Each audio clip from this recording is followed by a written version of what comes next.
नमस्कार मेरे मित्रों, स्वागत है आपका अपने YouTube चैनल सारांश कंपटीशन क्लासेस के एकेडमी में। कि हौसलों के तर्कस में कोशिश का वो तीर जिंदा रखो, हार जाओ चाहे जिंदगी में सब कुछ, लेकिन फिर से जीतने की उम्मीद जिंदा रखो। तो मित्रों, आज पढ़ने वाले अपन ट्राइब्स ऑफ राजस्थान की राजस्थान में जनजातियां, राजस्थान में जनजातियां।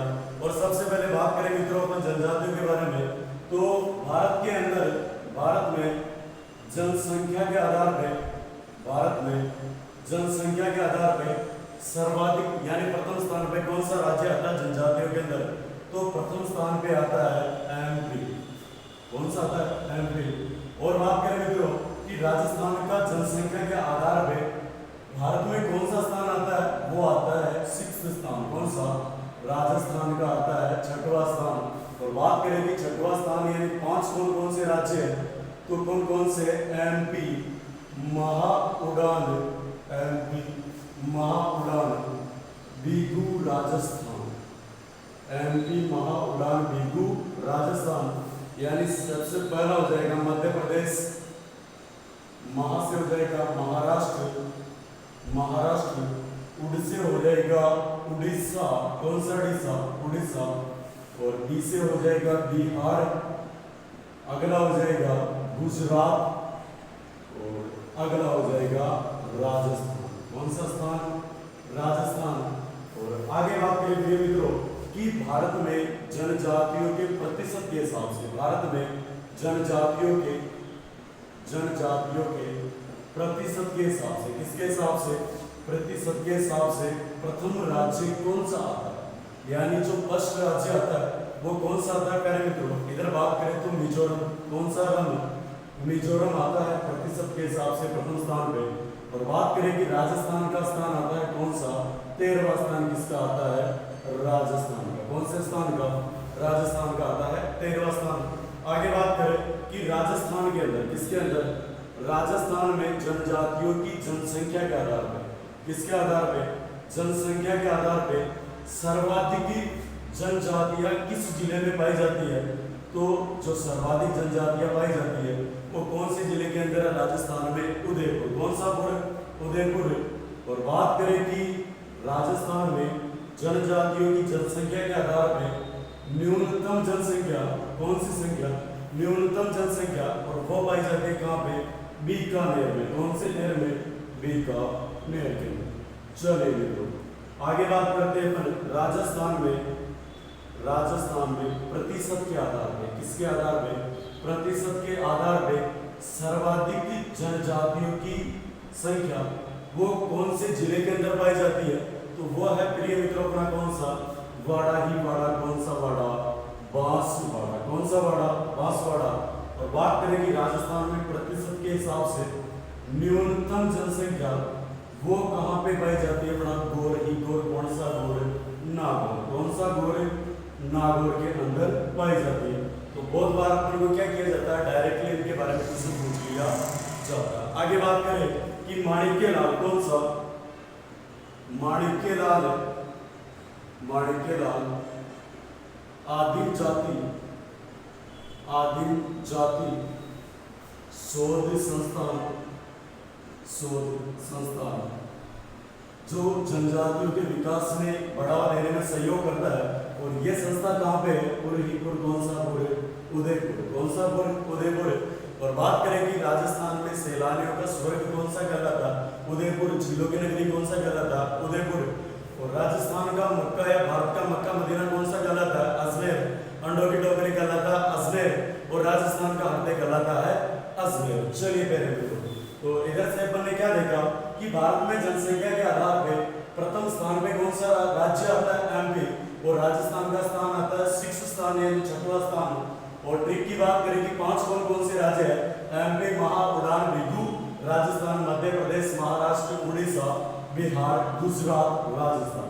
आगे बात करें कि भारत में जनजातियों के प्रतिशत के हिसाब से प्रथम स्थान पे कौन सा राज्य आता है? मिजोरम। और राजस्थान का स्थान आता है 13वां स्थान। इधर बात करें कि राजस्थान में जनसंख्या के आधार पर सर्वाधिक जिस जिले में जनसंख्या पाई जाती है वो है उदयपुर। और न्यूनतम जनसंख्या के आधार पर जनजातियों का कौन सा हो जाएगा? मेर कौन सा? बीकानेर। और राजस्थान में प्रतिशत के हिसाब से सर्वाधिक बांसवाड़ा और न्यूनतम नागौर और माणिकेला आदिम जाति शोध संस्थान उदयपुर। कौन सा उदयपुर अपना हो जाएगा।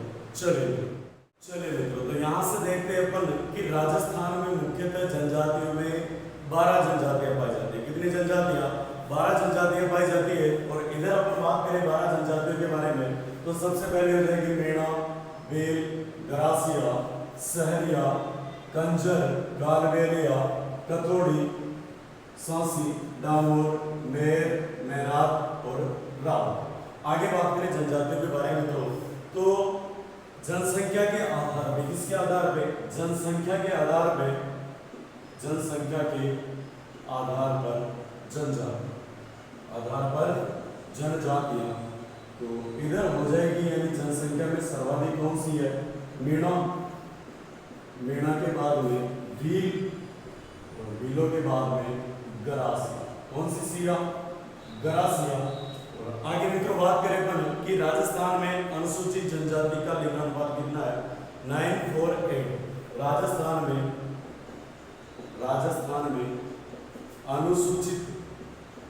अनुसूचित जनजाति का लिंगानुपात वो कितना है प्रिय मित्रों? तो 948। कितना है? 948 यानी 908। आगे बात करें मित्रों कि राजस्थान में सर्वाधिक अनुसूचित जनजाति का लिंगानुपात। राजस्थान में सर्वाधिक अनुसूचित जनजाति का लिंगानुपात। अगर बात करें यहाँ पे तो कौन से जिले के अंदर अपना? डूंगरपुर। कौन सा पुर? डूंगरपुर।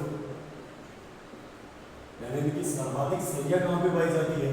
डूंगरपुर में। और बात करें कि राजस्थान में न्यूनतम अनुसूचित जनजातियों का लिंगानुपात और वो कौन से पुर में है? धौलपुर। कौन सा पुर?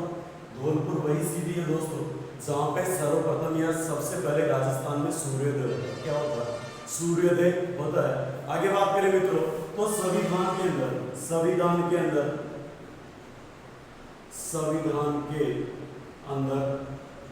जनजातियों का उल्लेख। संविधान के अंदर जनजातियों का उल्लेख यानी कौन से अनुच्छेद के अंतर्गत जनजातियों का उल्लेख किया गया? वो अनुच्छेद है अनुच्छेद 341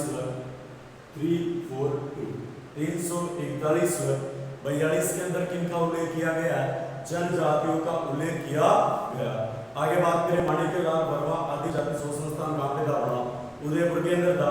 अगर बात करें मित्रों अपन कि मीणा जनजाति, कौन सी जनजाति? मीणा जनजाति सर्वाधिक कहाँ पे पाई जाती है? तो जनगणना 2011 के अनुसार मीणा सर्वाधिक पाए जाते हैं जयपुर के अंदर। कहाँ पे पाए जाते हैं? जयपुर। लेकिन बात करें मित्रों कि न्यू रिपोर्ट के अनुसार जो मीणा सर्वाधिक पाए गए हैं वर्तमान में वो कौन से जिले में है? उदयपुर में। किसमें है? उदयपुर में। ओके मित्रों, आगे बात करें मीणाओं के बाद में अपन कि भील सर्वाधिक कहाँ पे पाए जाते हैं? तो भीलों का सर्वाधिक है भील है अपने कौन से पुर में? उदयपुर। कौन से पुर में? उदयपुर में। और बात करें कि गरासिया जनजाति सर्वाधिक कहाँ पे पाई जाती है? राजस्थान में। गरासियों के बारे में बात करें तो कौन सा वाड़ा? पिंडवाड़ा पड़ता है कौन से जिले में? सिरोही। किसमें पड़ता है? सिरोही जिले में। आगे बात करें इधर अपन तो ये हो गई बड़ी कौन सी जनजाति? गरासिया। और गरासिया के बाद में सहरिया। कौन सी दिया? सहरिया। और सहरिया के बारे में बात करें तो शाहबाज व किशनगंज तहसील जो पड़ती है 12 जिले में। कौन सी जिले में? 12 जिले में। यहाँ पे कौन सी जनजाति पाई जाती है? सहरिया जनजाति पाई जाती है। आगे बात करें डामोर जनजाति, कौन सी जनजाति बनी? डामोर जनजाति। और इसके बारे में बात करें मित्रों तो सीमलवाड़ा डूंगरपुर। कौन सा हो जाएगा? सीमलवाड़ा कौनसावाड़ा, सीमरवाड़ा, डूंगरपुर में कौन सी जनजाति हो जाएगी बड़े डामोर। और सांसी की बात करें अपन, कौन सी की, सांसी की, तो सांसी पाई जाती है मित्रों कहाँ पे, पूर्वीपुर, कौन सा पुर है, भरतपुर, कौन सा पुर, भरतपुर में क्या पाई जाती है, सांसी जनजाति के लोग सर्वाधिक पाए जाते हैं। और वैसे अपन एक एक जनजाति को देखेंगे मित्रों तो विस्तार पूर्वक देख लेंगे इनके अंदर क्या क्या आता है, क्या इनका कल्चर है, क्या इनकी हिस्ट्री है, क्या इनका रहस्य है, क्या खान पान है, वो सारा सिस्टम अपन वहाँ पे देख लेंगे। तो राजस्थान में कुल जनजातियाँ 12 है। और उसके बाद में बात करें कि जनसंख्या के आधार पर जनजातियों, मीणा, मीणा के बाद भील, भीलों के बाद में गरासिया, यानी जिधर इस तीर का मुख खुल रहा है वो सर्वाधिक है और जिधर बंद है यानी उधर कम है। आगे बात करें कि राजस्थान में अनुसूचित जनजाति का लिंगानुपात कितना है, 948 है। और राजस्थान में सर्वाधिक अनुसूचित जनजाति का लिंगानुपात डूंगरपुर और न्यूनतम कहाँ पे, धौलपुर। और संविधान में किस अनुच्छेद में उल्लेख है जनजातियों का, तो अनुच्छेद 341, 342 में। आगे बात करें कि मीणा जनजाति सर्वाधिक जयपुर में, लेकिन न्यू रिपोर्ट के अनुसार कहाँ पे, उदयपुर। और भील, उदयपुर, गरासिया, पिंडवाड़ा, सिरोही और सहरिया, शाहबाज में किशनगंज, बारा अंदर। और डामोर है अपनी सीमरवाड़ा, डूंगरपुर। और सांसी है कौनसापुर, भरतपुर, कौनसापुर, भरतपुर। अब देखेंगे मित्रों अपन आगे बात करते हैं मीणा जनजाति के बारे में। तो इनके बारे में बात करें तो राजस्थान में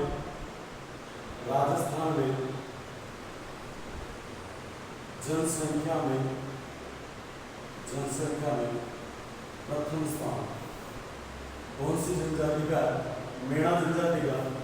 राजस्थान में सर्वाधिक शिक्षित जनजाति, राजस्थान में सर्वाधिक शिक्षित जनजाति कौन सी हो जाएगी, मीणा। और बात करें मित्रों कि मीणा शब्द की उत्पत्ति किससे हुई है या मीणा अपनी उत्पत्ति किससे मानते हैं, तो मीणा जनजाति के लोग अपनी जो उत्पत्ति मानते हैं वो मानते हैं मीन भगवान या मत्स्य भगवान से, मीन भगवान या मत्स्य भगवान से मानते हैं।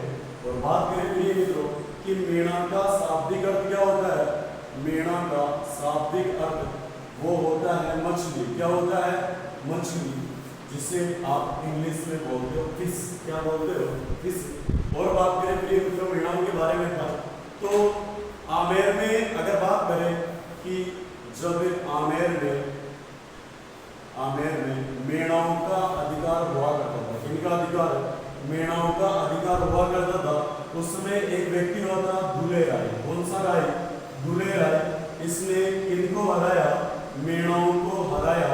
और हराने के बाद में आमेर के अंदर कौन से राजवंश की स्थापना की, उस राजवंश का नाम था कछुआ राजवंश। कौन सा राजवंश, कछुआ राजवंश।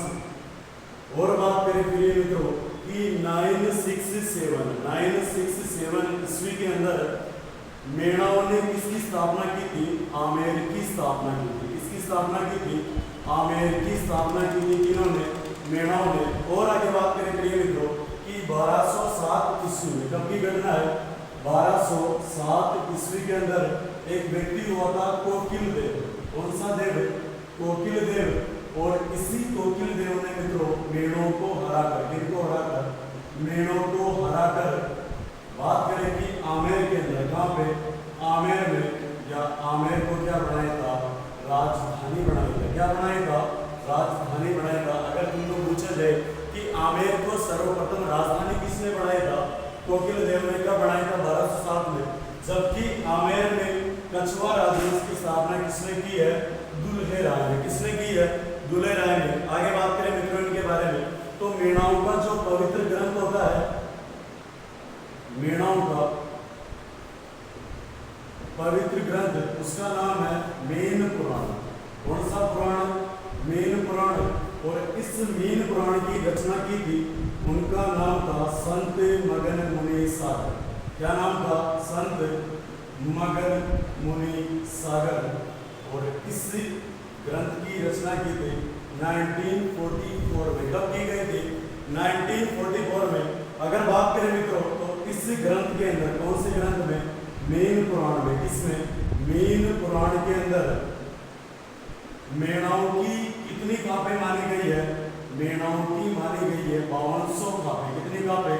5200 खापें। और खापे का मतलब होता है इनकी गोत्र वगैरह।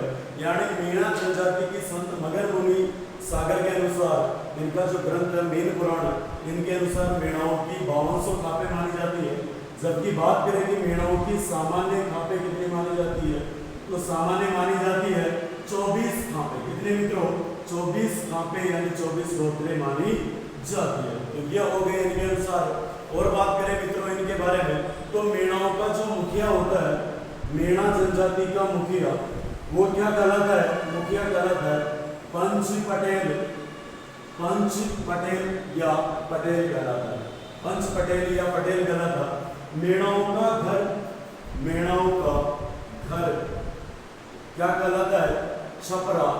कौन सा? छपरा या टापरा।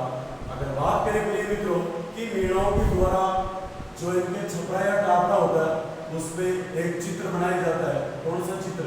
और वो चित्र है कौन सा?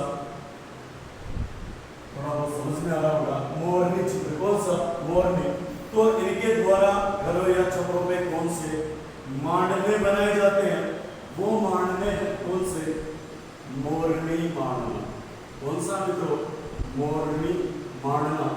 और बात करें इनका प्रिय पक्षी, मेणाओं का प्रिय पक्षी वो हो जाएगा राष्ट्रीय पक्षी। कौन सा? मोर। कौन सा हो जाएगा मित्रों?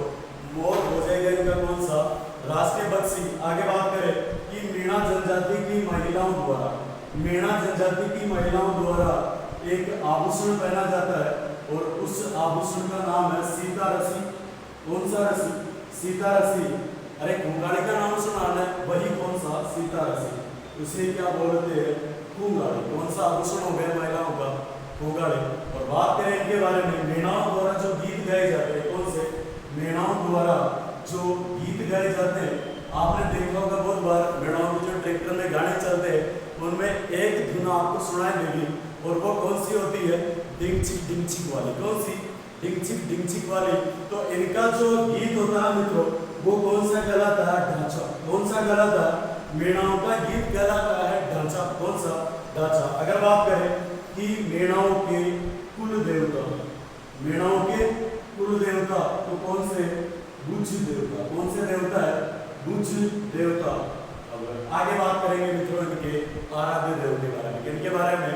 आराध्य देव के बारे में। तो यहाँ तक अपन ने क्या देखा मित्रों कि राजस्थान में जनसंख्या में प्रथम स्थान कौन सा रखते हैं? मेणा। और राजस्थान में सर्वाधिक शिक्षित जनजाति कौन सी? मेणा। और मेणाओं की उत्पत्ति किससे मानी जाती है?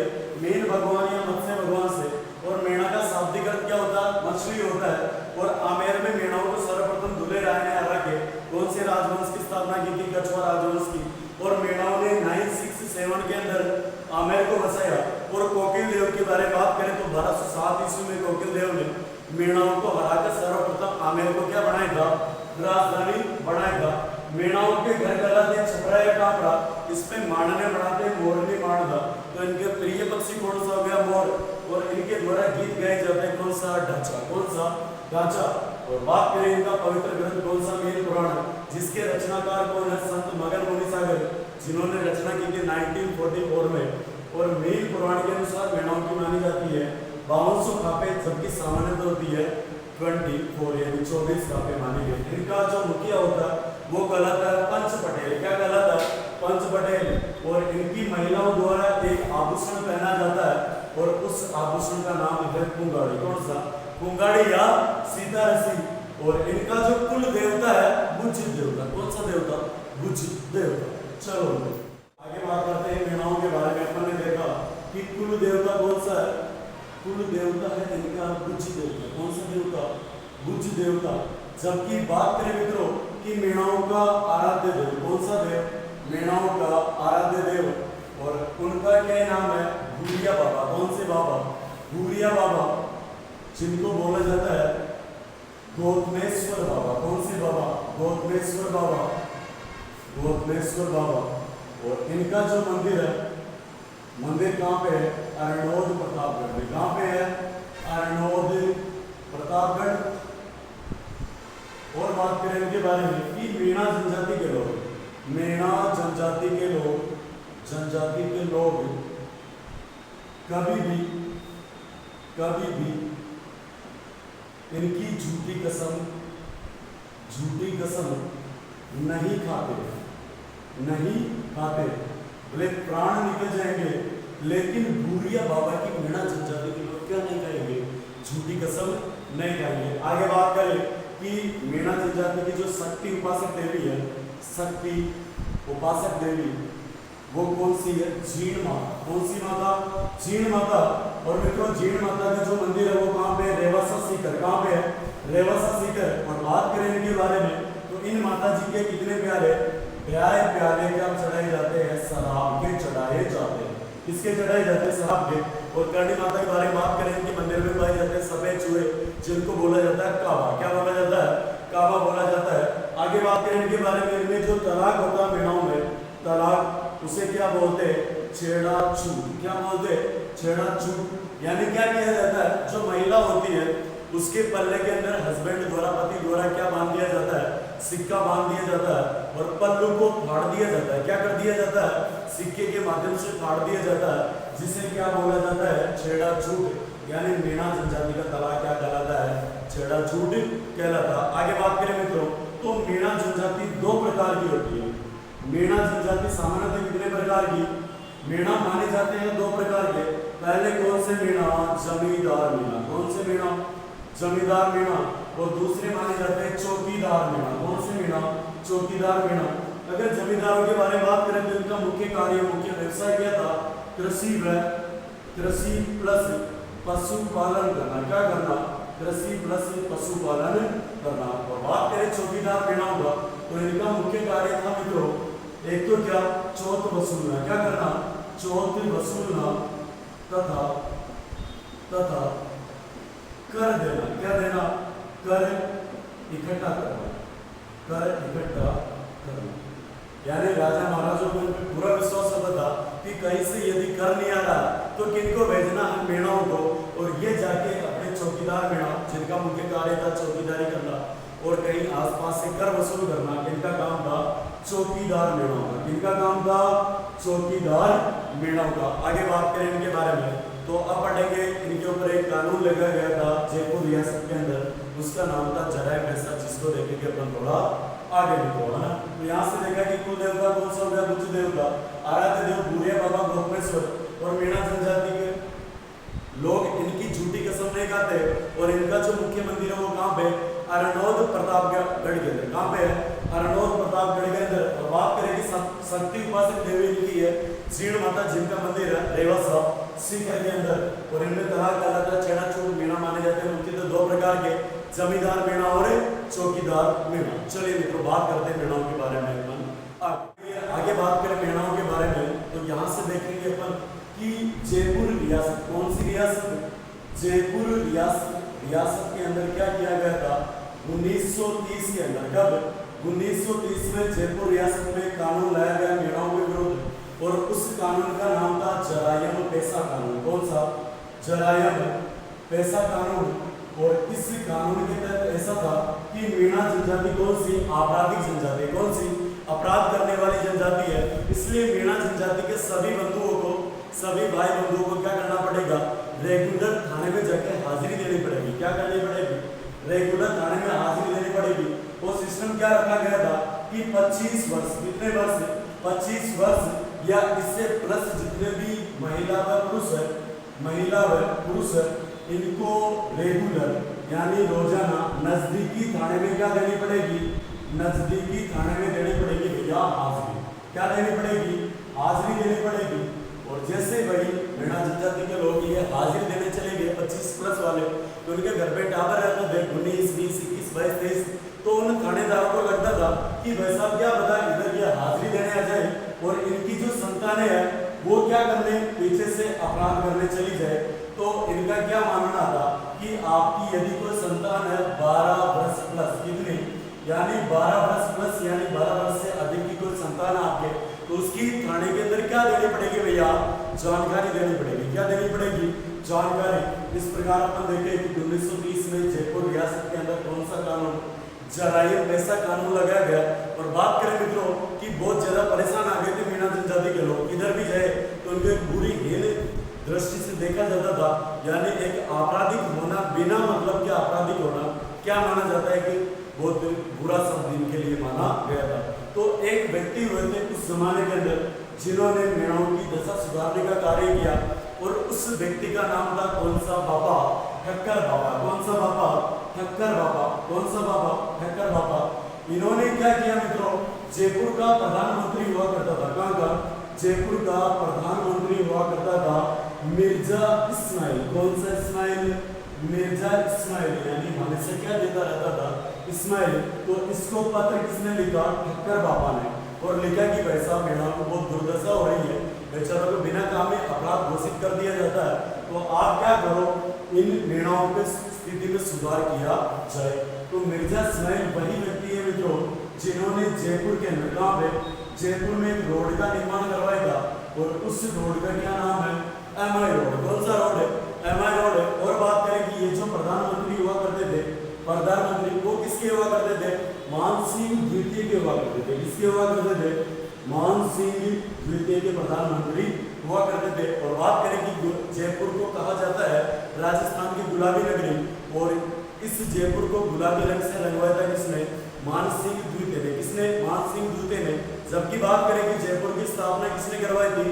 सवाई जय सिंह ने। किसने मित्रों? सवाई जय सिंह ने स्थापना करवाई थी। तो इधर बात करें कि जैसे ही पत्र लिखा गया जयपुर के अंदर, तो कुछ प्रोसेस होनी थी।